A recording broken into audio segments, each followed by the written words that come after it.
Hi everyone, welcome to A Stitch in Time. Today is Friday. It is July 21st, 2023, and this is episode 262. I'm Carol, also known as Knits and Pearls on Ravelry, and I live east of Vancouver in the Fraser Valley of British Columbia, Canada. I hope you are all doing well and that you have had a good week since we last spoke.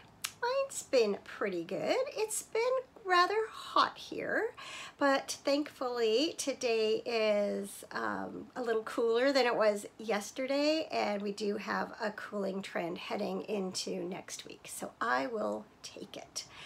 This morning I woke up about 6:15 and I realized what had woken me up is that our ceiling fan had stopped. And my first thought was, oh no, I hope we haven't burned out the motor because we've been using it so much. But then I looked over at my clock and realized that we were experiencing a power failure. And thankfully the power went back on just a few minutes later, but it made me realize just how warm our house would be without the fans going. You know when it's you're kind of hot and sticky before the day even gets going? That's how today and yesterday and the day before have been. But I've been trying to hang out in the downstairs as much as I can, and we just have fans going everywhere and just try and do the best we can. We're certainly nowhere near as hot as we have been in the past, and nowhere near as hot as some other areas are, so I'm trying hard not to complain. I also know that some of you might welcome a little more warmth and sunshine, so I'm going to just try and accept it. It's not like I can change it anyway, right? So before I get into what I've been working on this week, if you are trying to work from stash, as so many of us are, then you might be interested in a couple of make-alongs that are taking place in the A Stitch in Time podcast Ravelry group. One is a monthly chatter thread called Another Year of Stash, and the other is a monthly make-along called the Yarn of the Month Club. So if you're interested, come on by and check those out. And speaking of the Yarn of the Month Club, this week's finished project is my July Yarn of the Month Club project. Before I show it to you, I'll just give you a little word about the yarn. So my yarn of the month was a skein from Zen Yarn Garden. It was a superfine fingering, which is a 90% superfine superwash merino and 10% nylon. That's a fingering weight. Oh, I guess I said that because it's superfine fingering. And then the colorway is Mountains and Lake, and it's based on this painting by Lauren Harris. I never remember. So this yarn was a gift from a friend. I've been waiting for just the right project, and I finally found it. I paired it up with some Knit Picks Stroll Fingering in the Dove Heather colorway. And I knit the Lakes and Rivers shawl, but I'm calling it the Mountains, Lakes and Rivers shawl because of the combining the name of the yarn colorway and the pattern. So I'm going to put this in front of my face because you can't really see the whole thing.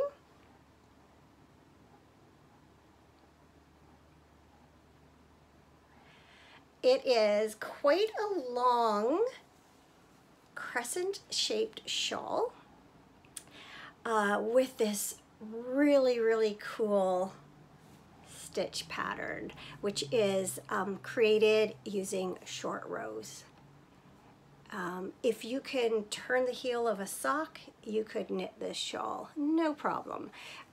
Those pattern rows are separated by rows of garter stitch, and it's just the way it's knit forms this beautiful wavy stitch pattern, and then it's ended off with this garter stitch border, and you block it in such a way that it creates a wavy hem. If I was to just have taken it right off or just laid it out flat, it would have had a flat border, but I like the little bit of ripple. I actually finished this project this morning. I was working on it last night and I was casting it off, and then I just could not keep my eyes open anymore, and so I headed to bed, and when I got up this morning I finished binding it off, and then I put it out on our back deck to block. And so the good thing about the weather being so hot and sunny is that it didn't take very long to dry. I will say though, I don't know if it's because it's a superwash yarn or because it has nylon in it, but the blocking is already starting to wear off a little bit. You can see in the middle here, that's where you start the shawl, and you can see that curve is already starting to kind of form again. I had that blocked out nice and straight. And also this bottom border is not as wavy as it was when I took it off the blocking mats. Maybe it has also something to do with the humidity. I don't know, but in any case, I'm gonna maybe just move this camera back a bit just so you can see this all in the frame at once. So hold on, or I'll be right back, and I'll show it to you. All right, I think that's at least somewhat better. So you can see it's not a terribly long shawl as far as the depth of it goes, but it is very wide. I think it's about 8 feet wide. But it is, I just think it's so beautiful. So obviously you can wear it, you know, as a shawl. Did I put it inside out? No. So you could wear it as a shawl like this. That comes down basically to my knees though. Mind you, I'm not standing up completely straight. I want to keep my face a little bit in the camera. I'll show it to you from the back.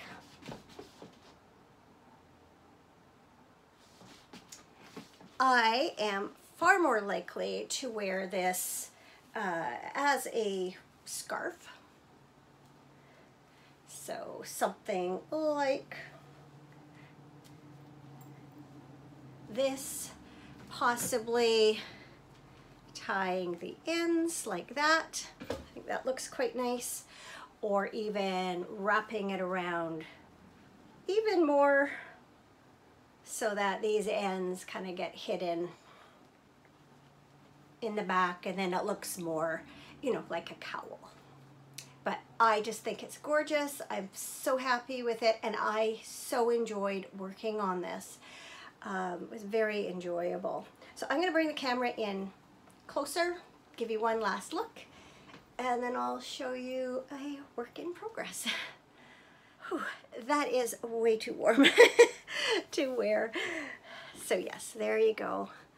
The colors, unfortunately, do not show up as bright as they truly are. I took a couple of pictures while it was blocking, and I'm going to maybe insert one here, one or two here. I am thinking the color might show up more true to life in those. In any case, wonderful project, highly recommend it. I never got tired of working on it. I should say that the sample when I slow down there, try that again. The sample was able to achieve 19 pattern repeats. I was able to get 17 out of my yarn, and I had exactly 100 grams of each. So, yeah, lovely. All right, time for a sip of water.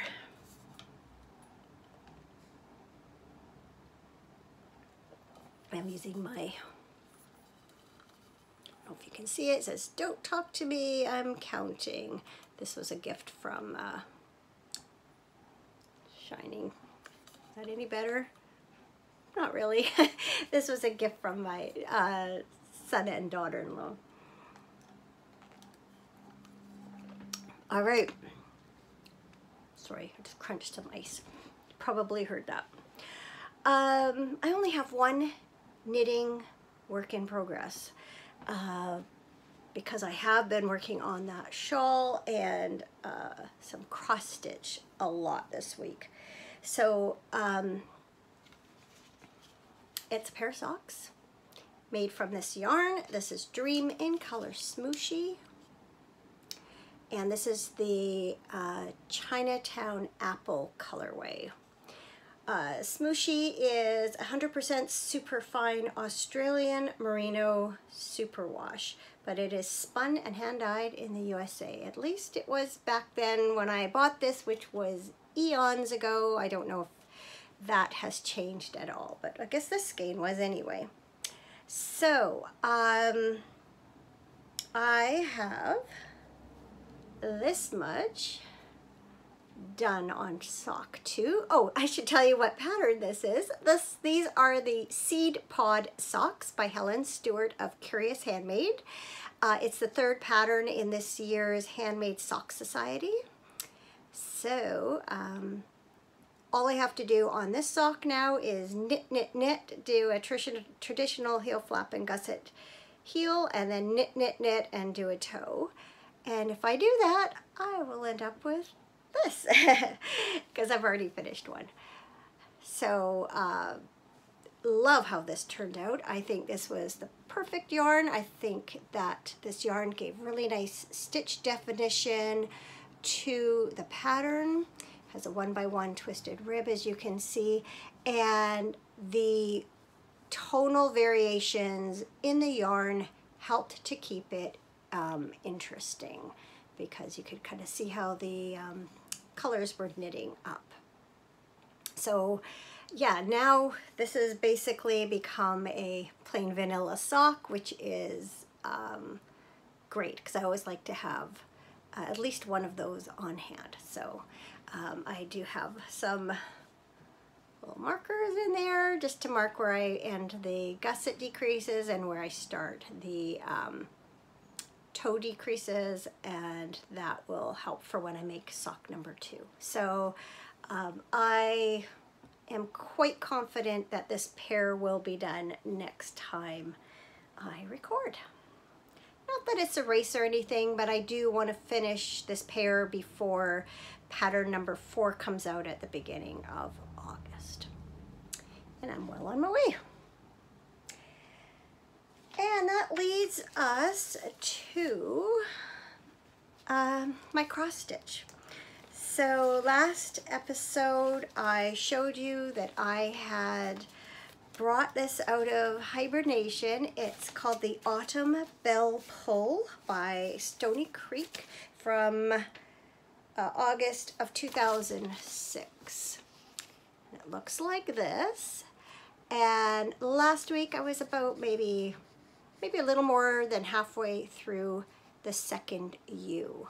So I did finish that square.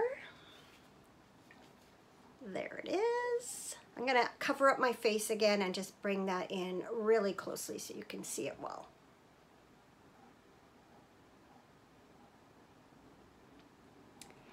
And I have gone ahead. I have completed the letter M for the next square.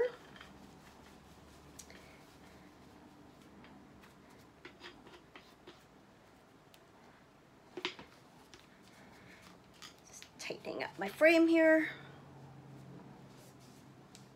There you go. And I started the N. And the reason I did that is because then I knew when I went to start that square that this letter is going to be situated in the right spot. And then I can go ahead and work from there. I did contemplate doing the entire N, but they're not that exciting and they're kind of a nuisance. This area here I messed up like 3 times and had to pick it out. No, I messed it up twice. Had to do this part 3 times to get it right. And I thought, nope, now it's time for the fun stuff. And then when I finish the M, then at least it's going to be very easy to get going on the N. And I am bound and determined to finish this for this fall. So my knitting may take a bit of a hit, but I have been really enjoying cross-stitching, and I just would love to get this done after so many years of it, you know, working on it off and on, mostly off. So that's it for projects. Definitely cross-stitch takes longer to do than knitting, and so I don't have as much to show for my time. I was going to say that there wasn't much going on this past week, but then I realized that wasn't exactly true. I had several opportunities to spend time with family, which is always nice, and we also went to a couple of ball games. So last Friday morning, I looked after our great niece for a couple of hours, and then that afternoon, Stephanie, our daughter-in-law, helped me bottle some wine. And then after our son got off work, he and Stephanie picked up some Indian food and came over for dinner. Cameron was out of town, and since that's not his cuisine of choice, it's always a good opportunity to have Indian food when he's gone. It was delicious, and then we spent the rest of the evening sitting out on the back patio, enjoying the cool evening air. Cameron came home the following night, and then Sunday morning our son-in-law put out a spontaneous invitation to dinner. He had put a roast in the crock pot and was going to do beef dip, and so unfortunately our two sons and their partners were already busy, but Cameron and I took advantage of the invitation and went and had a nice dinner and good visit with our daughter's family.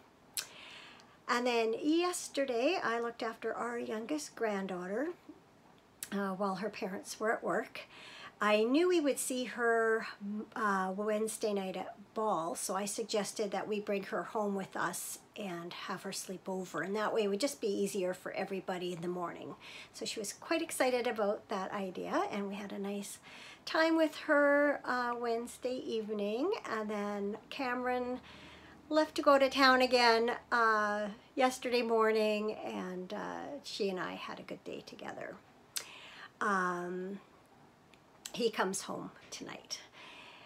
Monday and Wednesday were the last two games of the regular season, and so even though Cameron can't play ball yet, he wanted to go. So I score kept, and he did some coaching and umping, and poor guy, I could just tell how badly he wanted to play. Fortunately, as of Monday, his 4 weeks of no strenuous activity will be up, and he is looking forward to it. He is looking forward to playing in the end of season ball tournament next weekend. I know he's really excited about that. It's been such a strange ball season this year, between his couple of surgeries and being away for work a lot. We've hardly been to any of them, so hopefully next year is more normal. Something good is that as of tonight, Cameron is on holidays for a week. He doesn't have to go back to work till next Monday. So we are going to head up to the cabin for a few days and just be away from it all, because there is no internet or cell phone service while we're at the cabins. So it's a true break from work for him. Haven't decided yet if we're leaving Sunday afternoon or Monday morning. We both have appointments Sunday morning to get our haircut, which we both badly need. And I guess it'll just depend on how ready we feel when we leave, because we are going to have to get some laundry done, meal planning, grocery shopping, all that stuff. So I guess it depends how motivated we feel tomorrow to do all of that. Next Friday is our 39th wedding anniversary, and so I imagine we'll come back in time to go out for a celebratory dinner, and then the ball tournament is on Saturday and Sunday. This coming Sunday is our daughter's birthday, so quite a lot happening in the week to come. As a result, I will not be recording next week, but you can look for a new episode if all goes to plan late the following week. If you are participating in the June Yarn of the Month Club, make sure that you finish up your project and post it in the June thread by the end of July. And then I'll announce the winners for that and for the July Another Year of Stash chatter thread in the next episode. So I think that is it for all this week. Not a very long episode, but hopefully I'll have lots to show you next time I record. So take care until then. Enjoy your crafting. Thank you for watching, and I'll see you again very soon. Bye for now.